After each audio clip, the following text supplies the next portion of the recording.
Some battery type questions here. What is battery sulfation?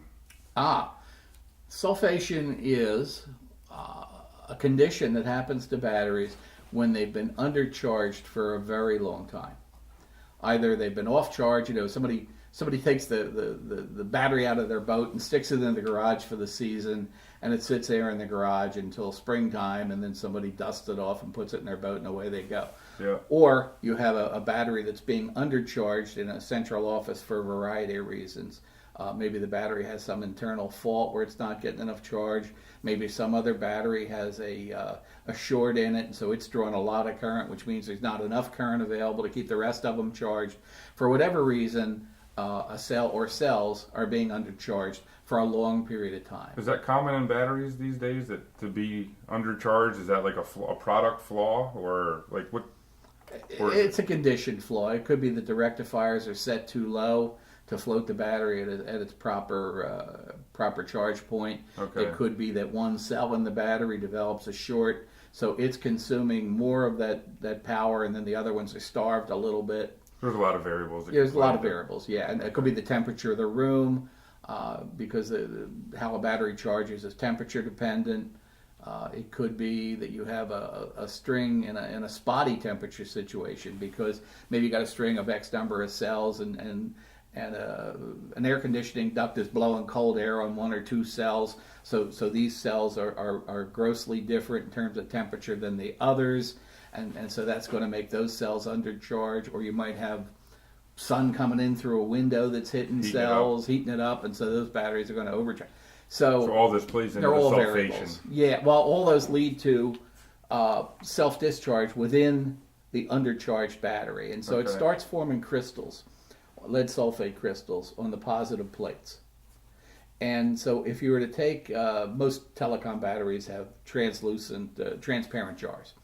And so you can take a bright light, go at about a 45-degree angle to the plates, and if you see little sparklies coming back at you, like little grains of sparkly sand or something, those are lead sulfate crystals forming on the positive plates.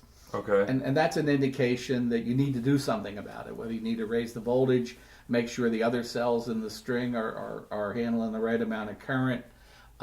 Some batteries need depolarizing chemicals added to them, so there are a lot of ways to address that. Now, let's say you don't. Mm-hmm. And that battery sits for a long time being undercharged.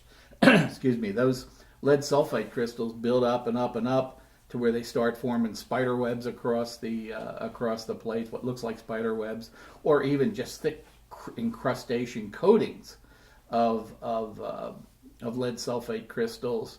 And typically those batteries are doomed. Really? Yeah, they're doomed. Now, there are a few people out there that say they have a process out there where they can put a high-frequency energy pulses across the battery, typically about, I think it's 3.26 megahertz, and that those charges will cause those pulses at the high frequency will cause those cells to break up. I have not seen any success stories with that. Okay. So I don't want to badmouth anybody's product or process, but I have not seen success stories with that. Generally, if you have high levels of sulfation, the battery's doomed. I told a guy one time, he was pretty upset by this. He had a whole warehouse full of batteries, and he ran out of space in there, and had them on skids out in the parking lot in Florida. Oh boy. And so and those things were there for like a year and a half or something like that.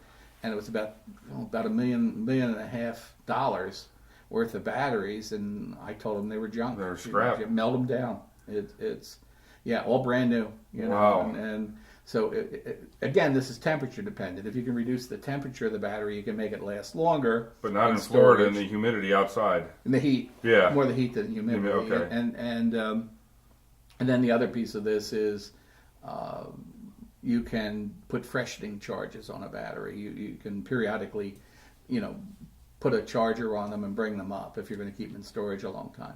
Okay, and that works. Is that a Band-Aid, or is that something that could really prolong the life, or at least stop the sulfation from It'll happening? stop the sulfation, Okay. so now your battery's at its genuine shelf life or useful life.